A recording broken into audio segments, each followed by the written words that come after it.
गंजाम जिला सानखमुंडी ब्लॉक आंबगां पंचायत आम ओडिशा नवीन ओडिशा आनुकूल्य विभिन्न विभाग पक्षर मिलता सुविधा सुजोग विषय लोकों जणाइबा पंचायत स्तरीय सचेतनता शिविर अनुष्ठित हो जाइछि।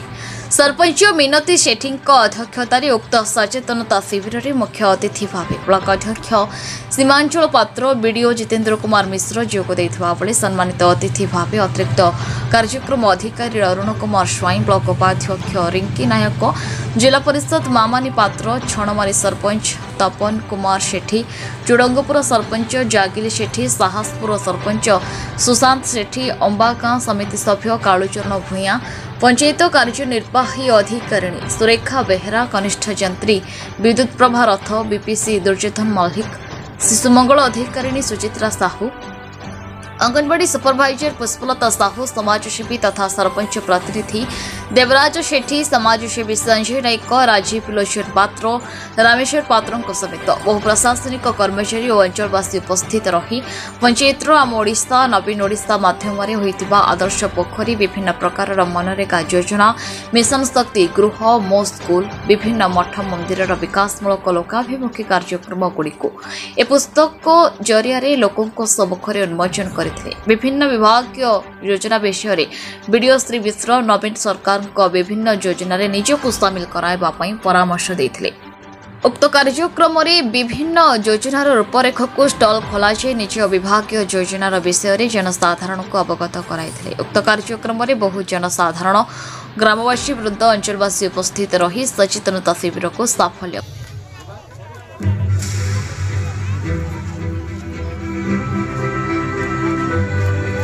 बर्तमान टंका मंग दिया रही समस्त वाली अवधारणा पूरा बाहर कराई बर्तमान आम समस्त पिला माने सरकार आसी महापुर को पानी भी लगुच गाधुच्च आप देखते बोटिंग जहाँ पाखापाखि अंचल पिला दर्शक मैंने बहुत गुड़े आम प्रिय नवीन बाबू को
ठीक अच्छी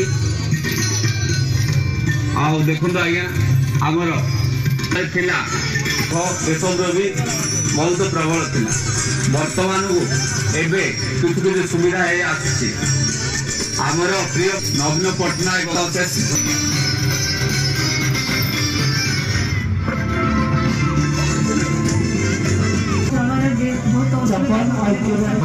सुविधा होची गाई बांधिया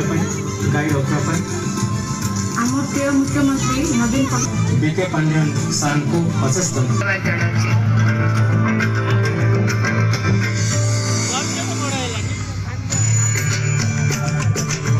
बन्या वर्षा हम बोले आम बहुत असुविधार दुईटी मंडप एवं श्मशान गृह आम ओडार प्रिय मुख्यमंत्री अर्पण करूँ एवं